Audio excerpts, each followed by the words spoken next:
अगर आपको भी लगता है मैथ से डर, तो आपका डर अब होगा गायब चुटकी में। वो कैसे? Hello everyone, this is Priyanka, your maths teacher from today. अब आपको ये लगेगा कि मैम के पास क्या कोई पुड़िया होगी जो आपको घोल के पिला देगी और आपके मैथ का डर गायब हो जाएगा। तो ऐसा कुछ भी नहीं है। ऐसी कोई भी पुड़िया आज तक किसी के पास नहीं है, आपको भी पता है ये बात। तो आसान कैसे लगता है कि ऐसा क्या होगा कि हमें मैथ इजी लगने लग जाएगा। ओके, उसके लिए जो टीचर जो पढ़ाता है ना, जो टीचर पढ़ाता है उसका मेथड ही ऐसा होता है कि वो मेथड आपके दिलो दिमाग पे छा जाता है और आपको लगता है अरे वाह, अब मैं कुछ भी कर सकता हूँ, है ना। तो बिल्कुल वही सेम टू सेम चीज़ है कि मैं आपको इतने अच्छे, इतने सिंपल, इतने मेमोरेबल तरीके से पढ़ाऊंगी कि एक बार मेरा पढ़ा हुआ आपको बहुत अच्छे से समझ आ जाएगा और आप उस चीज़ को भूलोगे नहीं। उसके लिए आपको क्या करना होगा? आपको सिर्फ कंटिन्यूटी बना के रखनी होगी। जो मैं पढ़ा रही हूँ उसको ध्यान से देखो। ओके, शुरू से लास्ट तक वीडियो को देखो। उसके बाद जस्ट एक बार अपना क्या करना है, आपको रिवाइज करना है बस। समझ आ रहा है आपको? उसके लिए आपको क्या करना है? कंटिन्यूटी बनानी है, डेली का काम डेली करना है। और किसी भी टीचर के पास कोई भी ऐसा गुरु मंत्र नहीं होता है कि जो आपको दे दे कि ये ले बेटा, इसको संभाल के रखो, घोट के पी लो, तो आपको ये सब्जेक्ट आसान लगने लगेगा, है ना। ऐसा कुछ नहीं होता है। इसके लिए हमें क्या करना है? सिर्फ और सिर्फ कंटिन्यूटी बना के अपने सब्जेक्ट पे क्या करना है? फोकस करना है। ओके, अब पढ़ना कैसे है, कौन से तरीके से पढ़ना है, क्या क्या पढ़ना है, ये सब आप मेरे ऊपर छोड़ दो। मैं आपको सारा का सारा कंटेंट बहुत इजी लैंग्वेज में, बहुत सिंपल वे में एक्सप्लेन करूंगी। एग्जाम्पल के थ्रू आपके माइंड तक डायरेक्ट पहुंचाऊंगी वो वाली चीज़ें। उस चीज़ की आपको टेंशन लेने की कोई ज़रूरत नहीं है। आपको सिर्फ क्या करना है कि कंटिन्यूटी बना के फर्स्ट डे से शुरू करो और लास्ट तक चलो। ठीक है, तो इसी के साथ शुरुआत करते हैं आज की क्लास। कल हमने कहाँ तक किया था? हम कौन से चैप्टर? Second chapter.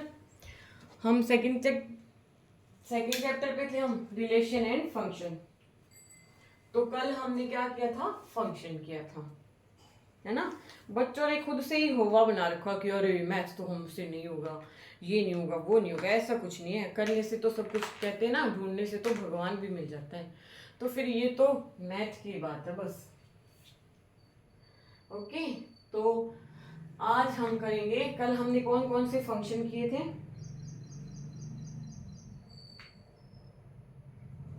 कल हमने किया था आइडेंटिटी फंक्शन।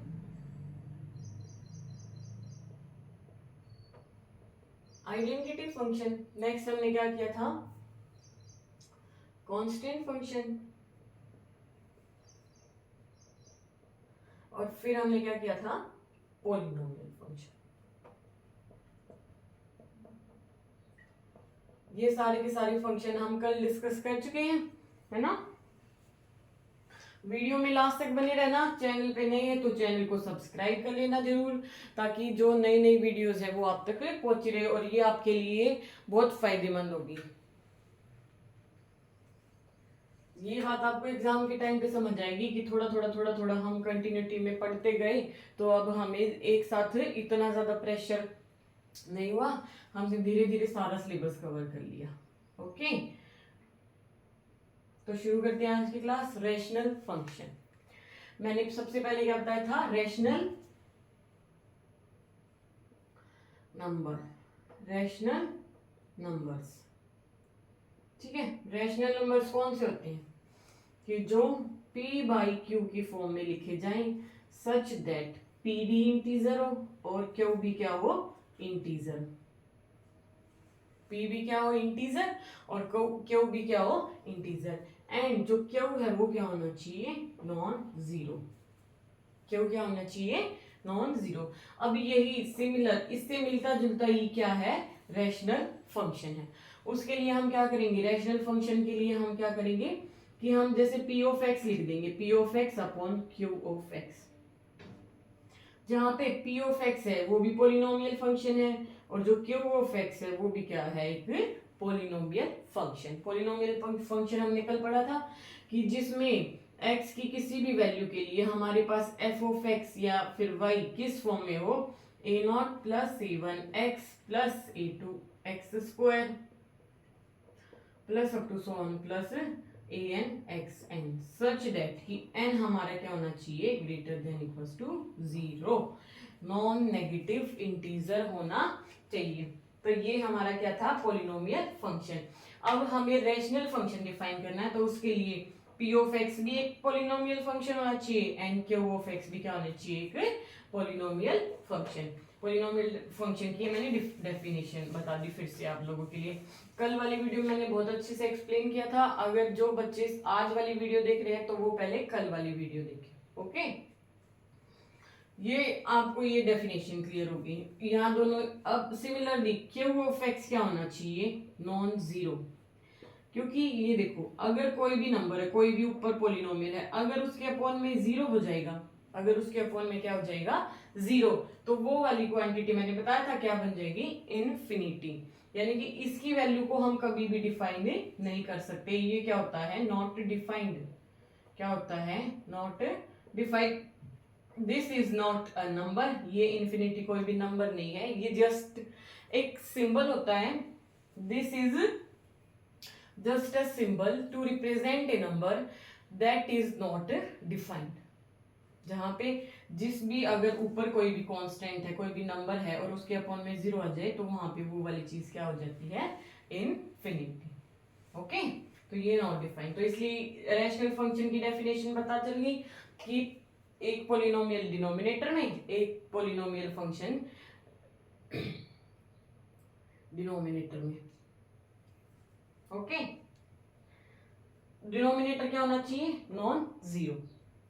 अब यहाँ पे देखो p ऑफ x, अगर ये q ऑफ x अपॉन में जीरो हो जाएगा तो ये वाली चीज क्या बन जाएगी, इनफिनिटी। ये न्यूमरेटर, ये डिनोमिनेटर। तो डिनोमिनेटर याद रखना चाहिए, न्यूमरेटर में कोई भी पोलिनोमियल फंक्शन हो सकता है, न्यूमरेटर में जीरो हो सकता है, कोई प्रॉब्लम नहीं है, लेकिन जो डिनोमिनेटर है वो क्या होना चाहिए, इसका नॉन जीरो। ओके, एक एग्जांपल से बताती हूँ। अच्छा, अब हमने क्या किया कि डिनोमिनेटर ना, डिनोमिनेटर में क्या, नॉन जीरो होना चाहिए, डिनोमिनेटर क्या होना चाहिए, नॉन जीरो। तो अगर हम इसके डोमेन और रेंज की अगर हम बात करेंगे, तो इसका मतलब इसका डोमेन R, और R में से हमें क्या निकालना पड़ेगा, जीरो, क्योंकि अगर डिनोमिनेटर में जीरो आ जाता है तो वो वाली चीज नॉट डिफाइंड हो जाएगी, तो इसलिए हमें R में से जीरो निकालना पड़ेगा। ये हमारी क्या हो गई, डोमेन। डोमेन का मतलब क्या हो गया कि हम x में जीरो वैल्यू पुट नहीं कर सकते, है ना। उसके बाद रेंज, रेंज में भी क्या होगा कि हम R में से क्या हो जाएगा, जीरो माइनस।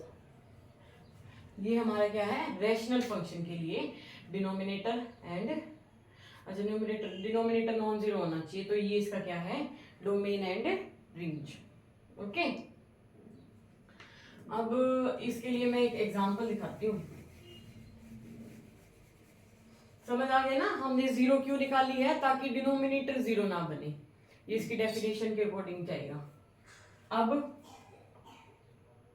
ग्राफ, इसके लिए हम मान लो कोई भी फंक्शन ले लेते हैं, f of x is equal to 1 में x।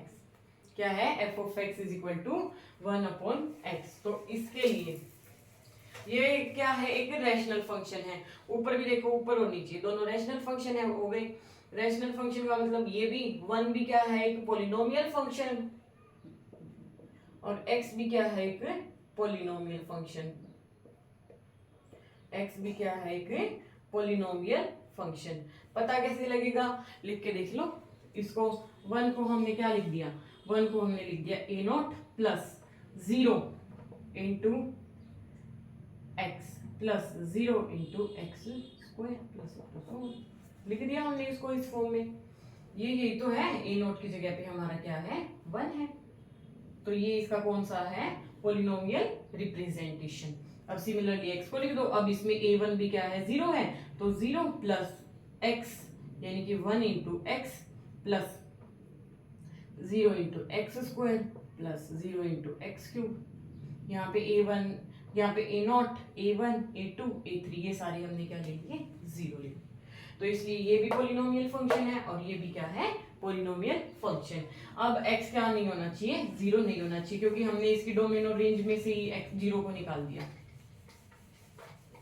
ठीक है, अब हमारा ये किसका एग्जांपल बन गया, एक रैशनल फंक्शन का। तो इसके लिए हम ग्राफ कैसे ड्रॉ करेंगे, ग्राफ ड्रॉ करेंगे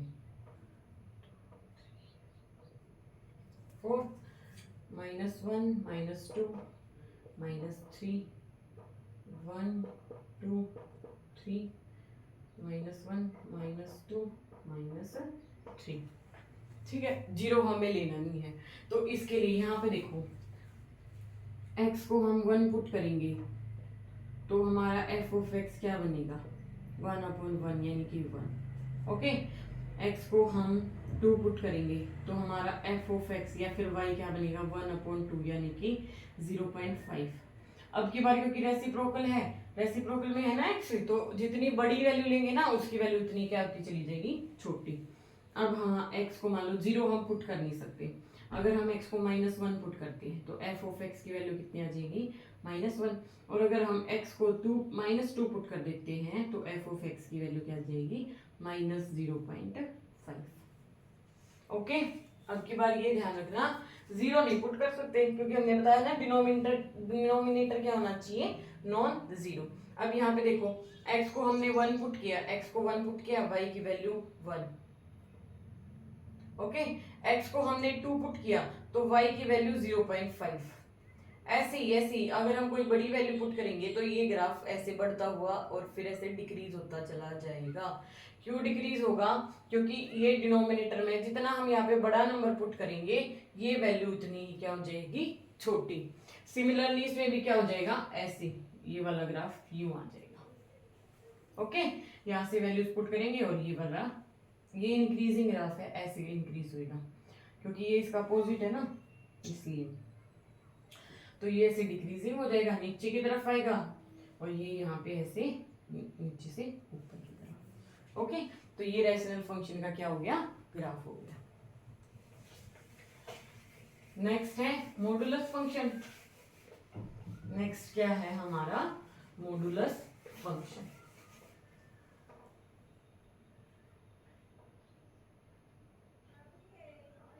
मॉडुलस फंक्शन,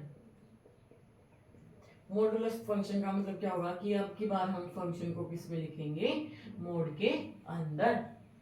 ये क्या होता है, मोड का साइन, इससे हम रिप्रेजेंट करते हैं।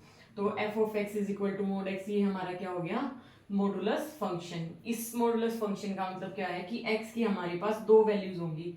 ये x अगर 0 या 0 से बड़ा होगा तो हमारे पास x की वैल्यू x ही रहेगी, और अगर x है 0 से छोटा होगा तो वो हमारे पास क्या हो जाएगा, माइनस का x। क्या हो जाएगा, माइनस का x। समझाती हूँ इसको एक बारी, इसको समझाती हूँ। मान लिया हमने कोई नंबर लिया है 2, हमने x की वैल्यू क्या पुट की है, 2 वैल्यू पुट करने का मतलब f ऑफ 2 की वैल्यू निकाल लो। अब ये देखो कि 2 0 से बड़ा है, हाँ बड़ा है, तो अगर x 0 से बड़ा होता है तो उसकी वैल्यू क्या आती है, x। तो f ऑफ 2 की वैल्यू क्या जाएगी, मोड ऑफ 2 यानी कि 2। f को अब क्या पुट करो, 0 पुट करो, वो क्या हो जाएगा, 0 का मोड। और 0 या 0 से बड़े के लिए x की वैल्यू क्या आ रही है, x। अब मैं 0 से छोटा कोई नंबर पुट करती हूँ, -2 पुट कर दिया मैंने, x को क्या पुट कर दिया, -2, और -2 क्या है, 0 से लेस। -2 क्या है, 0 से छोटा। 0 से छोटा है तो जब x 0 से छोटा है तो उसके लिए हमारा फंक्शन क्या हो जाएगा, x के आगे माइनस लग जाएगा। तो माइनस, देखो ये वाला साइन माइनस, और फिर x कितना है, -2, तो ये भी क्या हो जाएगा, +2। समझ आया है, हमने क्या किया है, ये वाली दोनों वैल्यूज यहाँ पे प्रॉपर्टी यूज की है कि अगर x greater than equals to 0 है तो उसकी वैल्यू क्या हो जाएगी, x, और अगर x लेस देन 0 है तो उसकी वैल्यू क्या हो जाएगी, माइनस एक्स। तो एक बारी मैंने क्या किया, जीरो से बड़ा एक नंबर पुट करके देख लिया, एक बारी मैंने क्या किया, जीरो से छोटा एक नंबर पुट करके देख लिया। तो यहाँ पे 2 जीरो से बड़ा था तो भी उसका आंसर 2 आ रहा है, और 2 यहाँ -2 यहाँ पे जीरो से छोटा था तो उसका आंसर भी क्या आ रहा है, 2, because of this definition of mode. ये मोड ऑफ एक्स की डेफिनेशन है, हमने इसका यूज करके प्रूव कर दिया कि 2 का मोड भी क्या होगा 2, और -2 का मोड भी क्या होगा 2। ओके, इसकी डोमेन और रेंज कोई भी नंबर पुट करो, नेगेटिव पुट करो, पॉजिटिव पुट करो, कोई फर्क नहीं, ठीक है, जीरो पुट करो, अब की बार तो जीरो भी इंक्लूड हो जाएगा, तो इसलिए। लेकिन यहाँ पे भी क्या होगा कि -2 का भी मोड क्या आ रहा है, प्लस का 2। ओके, ग्राफ से बेटर समझ आएगा, एक बार ग्राफ से बता देती हूँ।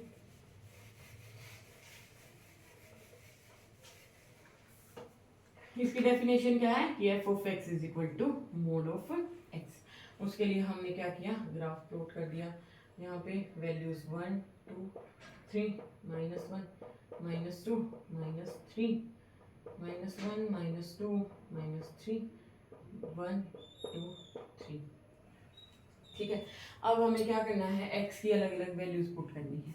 ओके करो, 1 का मोड 1, -1 का मोड फिर से 1, 2 का मोड 2, -2 का मोड फिर से 2, सिमिलरली 3 का मोड 3, -3 का मोड भी 3, -3 का मोड भी 3, 0 का मोड 0, 0 का मोड 0। तो यहाँ पे वैल्यूज पुट कर दो, यहाँ पे 0 का मोड 0, अब x को हमने 1 पुट किया तो y की वैल्यू 1 आ गई, ये देखो। अब हमने x को -1 पुट किया तो y की वैल्यू 1 आ गई। अब हमने x को 2 पुट किया तो y की वैल्यू भी 2 आ गई। x को -2 पुट किया तो भी y की वैल्यू 2 आई। 3 पुट किया तो इसकी वैल्यू भी 3, और -3 पुट किया तो इसकी वैल्यू भी क्या हो गई, 3 आ गई। ठीक है, ये 2 है, तो इसका ग्राफ क्या होगा, ये स्ट्रेट लाइन। अब की बार 0 इंक्लूड हो जाएगा, अगर हम 0 पे चले जाएंगे तो अब की बार इसमें नीचे वाला पोर्शन नहीं आएगा, क्योंकि जो नेगेटिव वैल्यू है उनका मोड भी क्या हो रहा है, पॉजिटिव, है ना। ये मैंने यहाँ पे डेफिनेशन का यूज करके बताया था, तो इसलिए ग्राफ ऊपर की तरफ जाएगा पॉजिटिव वाली पोर्शन में, नीचे की तरफ नहीं आएगा। 0 इसके अंदर इंक्लूड है तो इसलिए 0 पे क्या करेगा, इंटरसेक्ट। ओके, नेक्स्ट है सिग्नम फंक्शन। कौन सा, सिग्नम फंक्शन।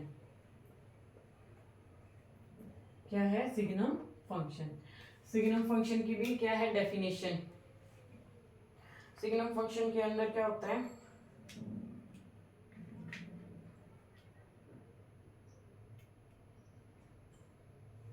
सिग्नम फंक्शन के अंदर क्या होता है, हमारे x की हम चाहे कुछ भी वैल्यू पुट करें, x कुछ भी हो सकता है r में से, x कुछ भी हो सकता है r में से, 0 हो सकता है, 1 2 3 -1 -2 -3, ऊपर की तरफ भी जा सकता है और नीचे की तरफ, यानी कि हमारा जो डोमेन हमारा क्या आ गया, r।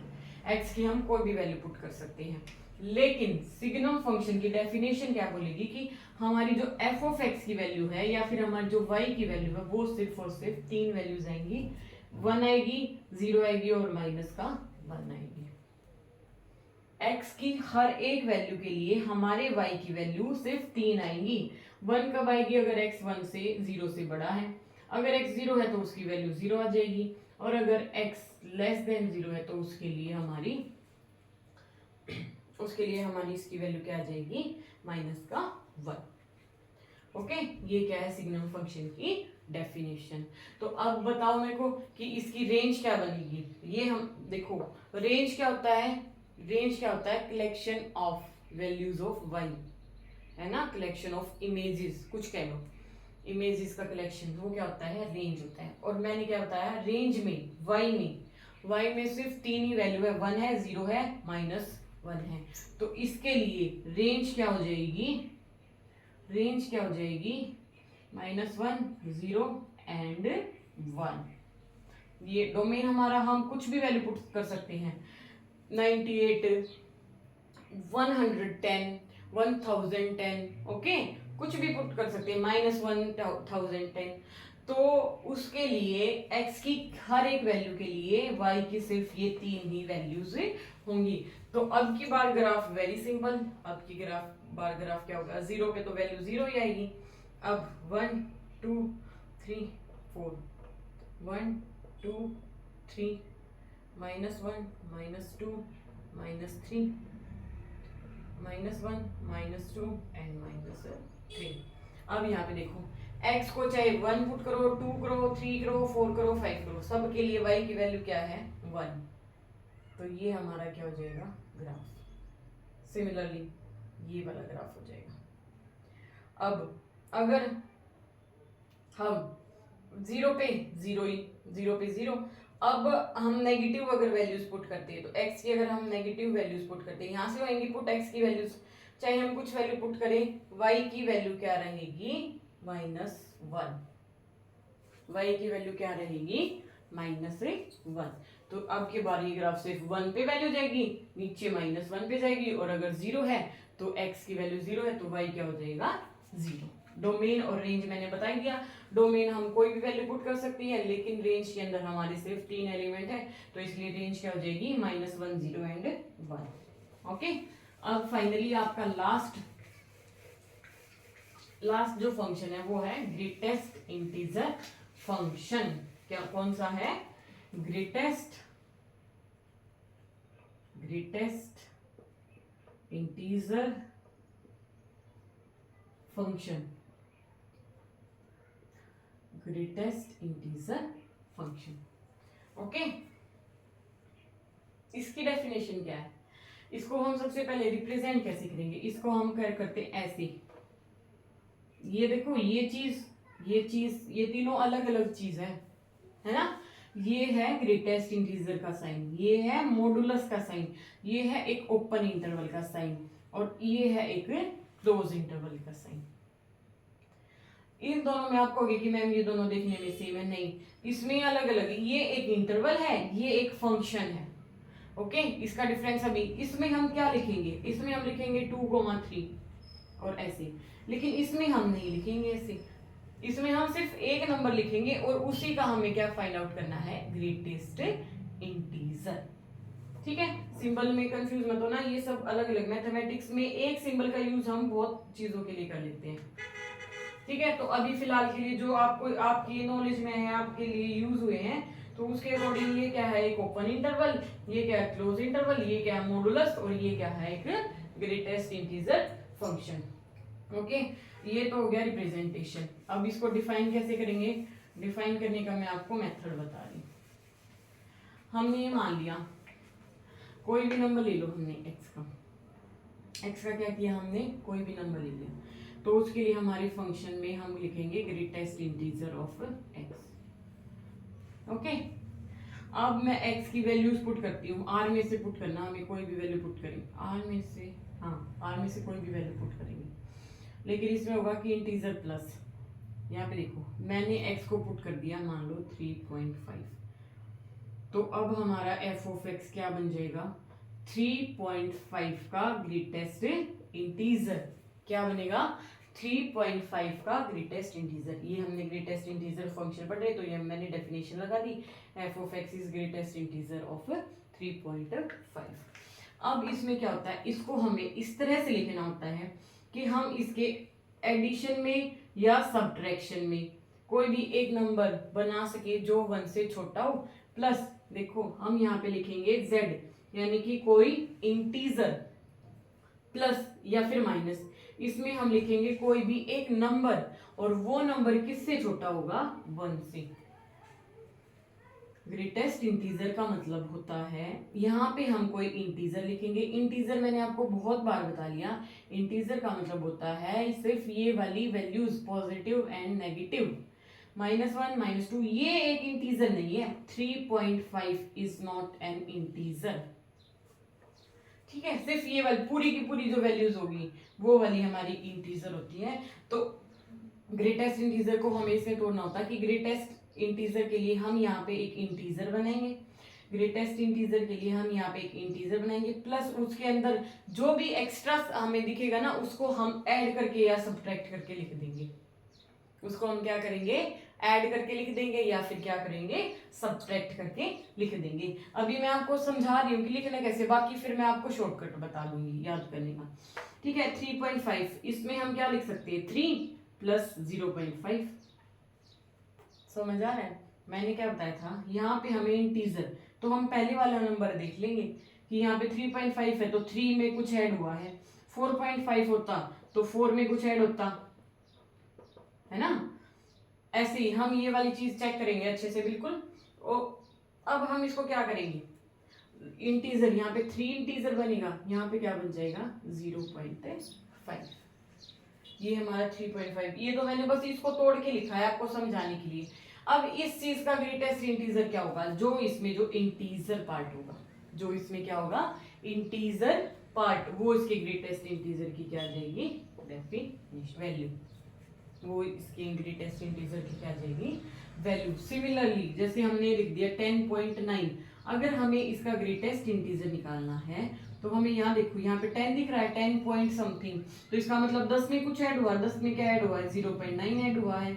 ये तो हमने इसका लिख दिया। अब इसके ग्रेटेस्ट इंटीजर की वैल्यू कितनी आ जाएगी, जो इसका इंटीजर पार्ट होगा, जो इसका कौन सा पार्ट होगा, ये वाली वैल्यू इंटीजर वाला पार्ट होगा, वो उसकी क्या हो जाएगी ग्रेटेस्ट इंटीजर वैल्यू। ठीक है, ये वाला मैंने आपको बता दिया कि इसको हम लिखेंगे कैसे। अब हमें इंटरवल देंगे ये, अब हमें क्या देंगे कि अगर x की वैल्यू -1 और 0 के बीच में, या फिर 1 2 के बीच में, या फिर 2 3 के बीच में। अब ये मैं बताती हूँ आपको। अब मैंने यहाँ पे लिखा था 3.5, अब मैंने कहा क्या लिखा था 3.5। इस चीज को हम इंटरवल की फॉर्म में कैसे लिखेंगे, 3.5 किस किस के बीच में है, 3 के बीच में है, और किसके बीच में है 4 के बीच में। 3.5 3.5 किस किस के बीच में आएगा, 3 के और 4 के बीच में आएगा। अगर लिखे 5.5 5.5 लिखे तो ये किसके बीच में आएगा, 5 और 6 के बीच में आएगा। किसके बीच में आएगा, 5 और 6 के बीच में। तो हम x का वो इंटरवल फाइंड आउट कर लेंगे जिसके बीच में वो लाई कर रहा है, जिसके बीच में वो लाई कर रहा है। तो अब ये मान लिया हमने कि 3 और 4 के बीच में है इसकी वैल्यू। मैंने एग्जांपल बताया ना कि अगर x की वैल्यू 3 4 के बीच में है, 4 या 5 के बीच में है, 4 या 5 के बीच में है, 5 या 6 के बीच में है, 5 या 6 के बीच में है, तो उसके लिए x की वैल्यू यहाँ पे अगर इनके बीच में, तो fx की वैल्यू कहाँ लाई करेगी, जो इसका जो ये लोअर इंटरवल है इसमें।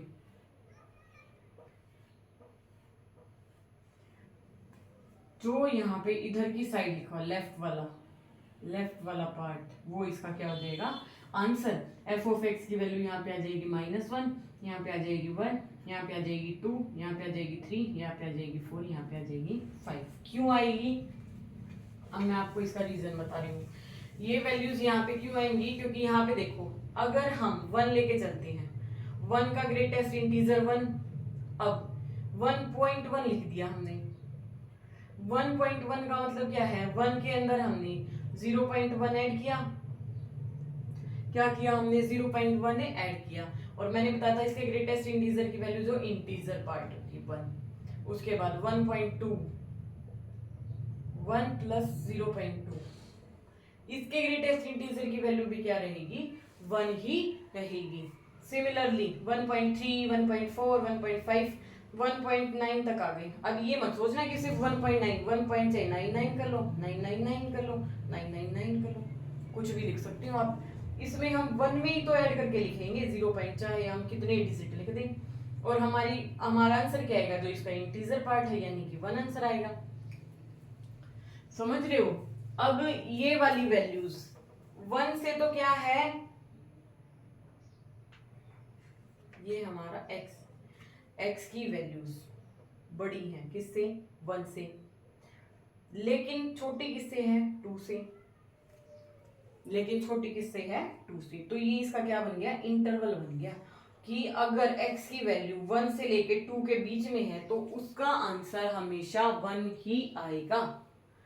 यहाँ पे देखो अगर 2 3 के बीच में है तो उसके ग्रेटेस्ट इंटीजर की वैल्यू हमेशा 2 ही आएगी।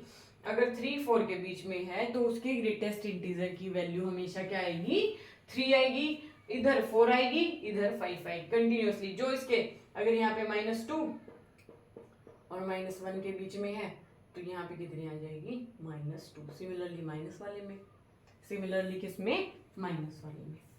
समझ आया? आई थिंक आपको समझ आ गया होगा ये, ठीक है। अगर आपको कंफ्यूजिंग लगे तो वीडियो पॉज करके रिपीट करके फिर से देखना, ओके। अब मैं इसका ग्राफ बता देती हूँ और फिर बस आज की क्लास यहीं पे खत्म करते हैं। आज आपके फंक्शन कंप्लीट हो गए। आज कंप्लीट हो गए तो आप कल वाली वीडियो भी देख के एक बार फिर से सारे के सारे फंक्शंस को रिवाइज करना, उनके नोटेशन, रिप्रेजेंटेशन, उनकी डोमेन, रेंज, ठीक है, कोडोमेन, ये सारी चीजें आपको ऐसे टिप्स पे याद होनी चाहिए। मैंने बहुत अच्छे से एक एक चीज एक्सप्लेन करवा रखी है, एक एक फंक्शन मैंने एक्सप्लेन करवाया। तो सबकी डोमेन, रेंज, उनका ग्राफ, उनकी डेफिनेशन, उनकी नोटेशन, सारा कुछ आपको रिवाइज करना है, ओके। अब मैं ग्रेटेस्ट इंटीजर के लिए ग्राफ बता रही हूँ। मैंने आपको बता दिया कि 1 से लेके 1 2 3 4 1 2 3 -1 -2 -3 -1 -2 -3। मैंने आपको क्या बताया कि 1 और 2 के इंटरवल में हमेशा वैल्यू क्या रहेगी, 1 ही रहेगी।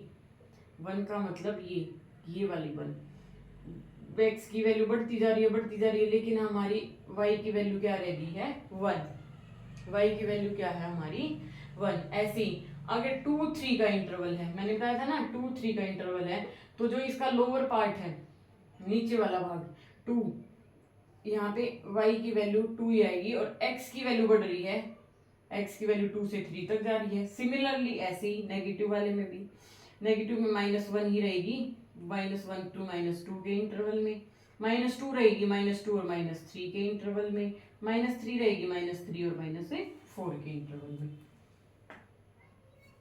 समझ रहे हो? ये वैल्यूज मैंने ऐसे क्यों लिखी है, क्योंकि जो इंटरवल होता है जहां तक वैल्यूज आती है, जब हमारा 2 का इंटरवल, 2 का ग्रेटेस्ट इंटीजर भी 2.99999999, इसका ग्रेटेस्ट इंटीजर भी 2, जब तक वो 3 को क्रॉस नहीं कर जाता उसका ग्रेटेस्ट इंटीजर 2 ही आता रहेगा। समझ रहे हो? हाँ, 3 आने के बाद वो 3 आ जाएगा, फिर 3 पे उसकी वैल्यू क्या हो जाएगी, 3 हो जाएगी। लेकिन जब तक वो 3 से कम है, लेस है, 3 से लेस है, तो उसकी वैल्यू का ग्रेटेस्ट इंटीजर हमेशा कितना आएगा, 2 ही आएगा। तो इसलिए ये इसका ग्राफ है। तो आज हमारे क्या हो गए, फंक्शन कंप्लीट हो गए। कल हम आगे नेक्स्ट करेंगे। आज की क्लास के लिए इतना ही। ये करके देखना, बना के देखना, because the only way to learn mathematics is to do mathematics, है ना। और मैथमेटिक्स तो आपको इतना इंटरेस्टिंग लगने लग जाएगा, बिल्कुल बहुत ज्यादा। सबसे ज्यादा इंटरेस्टिंग सब्जेक्ट मैथ्स ही होता है। आप लोगों के मन में डर होता है ऐसे कि मैथ्स नहीं आएगा, ये क्वेश्चन सोल्व नहीं होगा, वो नहीं होगा, कुछ नहीं ऐसा। जब आपको बेसिक चीजें आने लग जाएंगी तो आपका बेस स्ट्रॉन्ग हो जाएगा, तो आपको मैथ बहुत ही इजी लगने लगेगा। ओके, तो कीप प्रैक्टिस विद मी। जैसे जैसे मैं यहाँ पे एक्सप्लेन करती हूँ आप बिल्कुल वैसे ही रिवाइज करना और चैनल को क्या करना, सब्सक्राइब करना। Thank you so much.